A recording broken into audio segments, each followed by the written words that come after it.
All right, y'all, I'm here in Blanco, Texas with Ty Phelps, owner of Andalusia Whiskey Company. I'm here to learn more about the business. Well, Ty, thanks for having us. Yeah, man, welcome. Yeah, it's great to be here. Beautiful place. Thank you. Can you tell us all about the business? I mean, where a little bit about your background and where we are now. Sure, yeah. Most of my professional career was in craft beer, and so this is kind of what's led me into making malt whiskey, because malt whiskey is very much kind of associated with beer. It has the same base ingredient, which is barley. And then also kind of as you get, I feel after a brewing career, after I was getting a little bit older, I was drinking a little more whiskey and a little less beer, and that's where my tastes were lying, and I felt kind of that's where the market opportunities were lying as well, the business opportunities. And so about 5 years ago, we brewed our first batch of whiskey, and we distilled it in June of 2016. And we're actually going to be releasing that particular batch for our 5th anniversary party this September. But we're making 3 different malt whiskeys. We have kind of like an Irish style whiskey that's triple distilled. We have a peated single malt that's much like a Scotch. And then we have a Texas smoked single malt that's, instead of smoked with peat, it's smoked more like Texas barbecue perhaps. But yeah, the distillery's been a big win for the farm. We're here on the working farm, sheep, chickens, cattle, llama, and the distillery's been a big win for our farm. All of our spent grain is fed to our animals. All of our liquid effluent can be pumped into our pastures, and it irrigates and fertilizes our pastures so we get more grass growth.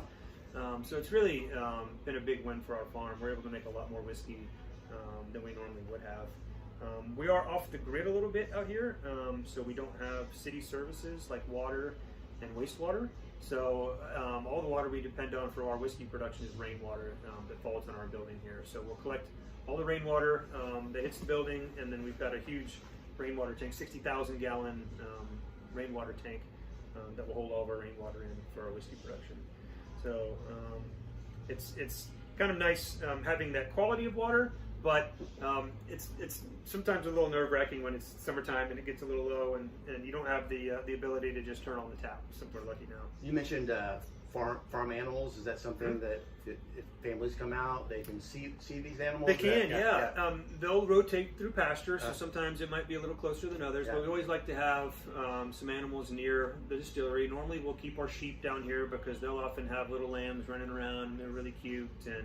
And then the llama is the protector of the sheep and the lamb, the lambs more specifically. So cows can pretty much take care of themselves, and calves, but sheep are susceptible to even foxes and definitely coyotes and dogs and things like that. And so we'll have a llama, and llamas just have this natural inbred hatred of anything dog-like. So a dog or a coyote comes onto the ranch.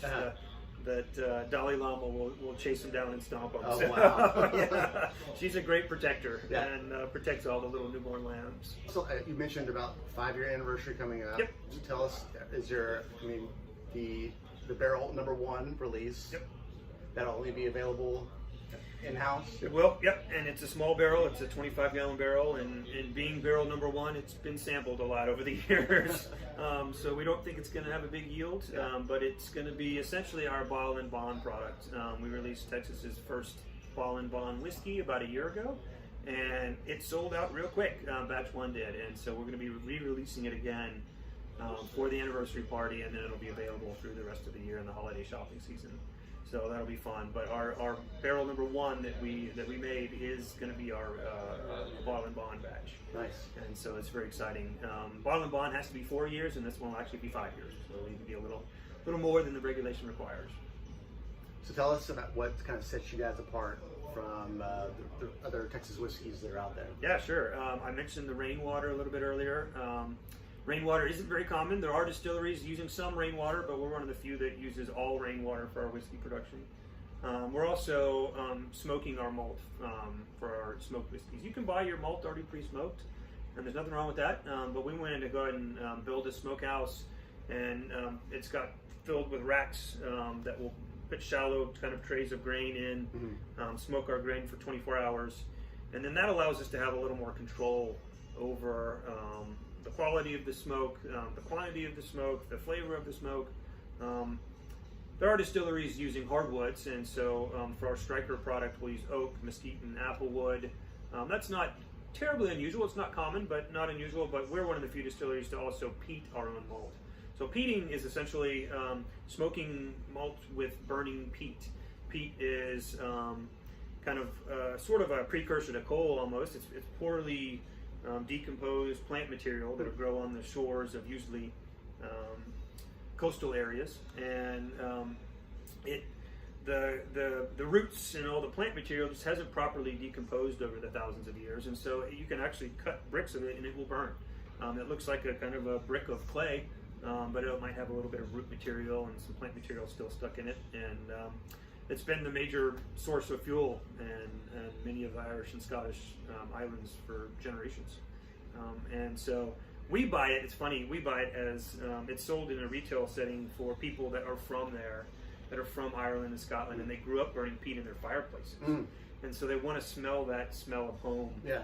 And so we'll get people coming in from Ireland or Scotland sometimes, and we'll be peating our malt outside, and they just love it. They'll pull up, and, oh, it smells like home, it's incredible. And so we're one of the few distilleries to be doing that ourselves. And again, that's just all about being able to control more of the process and kind of be creative and do what we want to do. If you do make your way out to the tasting room, we will have some special things for you as well that you can't find in the stores. And sometimes there will be special finished versions of the whiskeys that we already make. So for example, we might take Striker and get a port barrel from a local winery. Oh, wow. And finish our whiskey after it's aged. We'll let it sit for a few more months in a port barrel. Or we've got kind of some cool special one-off projects that we like to do. We just released a brandy a few months ago, and so that was in partnership with William Chris and Lost Straw Cellars. They had some orange muscat grapes that just were way too sweet to make wine with. Well, it turns out that's perfect for making brandy. Wow. And so we had a really beautiful batch of brandy, and we've been working with William Chris and Lewis Wines and some other wineries in the whole country trying to start a brandy program.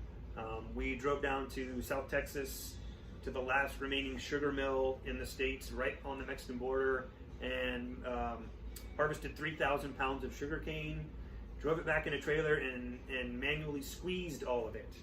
Wow. And we were going to make one of the first Texas agricole rums to be sold. We made it 2.5 years ago, and so it'll be sold probably about the 3 or 4 year mark once it's aged at that point. And so we like to do things the hard way and the fun way, and kind of gives us some good street cred. And but no, again, it's just all about getting your hands dirty and being able to touch the ingredients and play with them and actually use the raw ingredients and not rely on someone else's labor and someone else's work and someone else's expertise to determine the flavor of our spirits.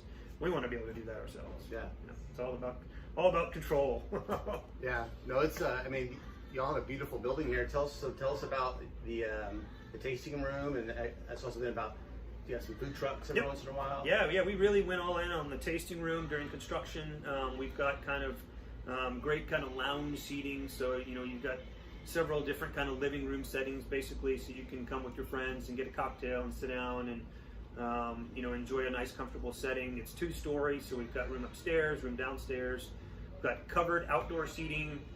We are family friendly, so feel free to bring the kiddos. Keep in mind, it is a whiskey distillery at the end of the day, so there's no jungle gym. But it's definitely not a problem to bring the family and a dog for the outdoor porch. We have food trucks at least every Friday and Saturday, and then every special event, every holiday or major event that we do. And we like to kind of keep those fresh and rotate those every few months. Right now, we've got a Cajun food truck that's doing like boudin bowls and po' boys and wings and stuff like that. Nice. And sometimes we might have a Mexican food truck or switch it around a little bit, but like to have some food options for folks. We're out in the middle of nowhere, we're serving whiskey, so it's nice to have a little food as well. Yeah. Keep things safe. Awesome, Ty. I appreciate you carving out some time. Yeah, man, my pleasure. Yeah, I highly recommend coming out to Blanco and having a whiskey. Cheers.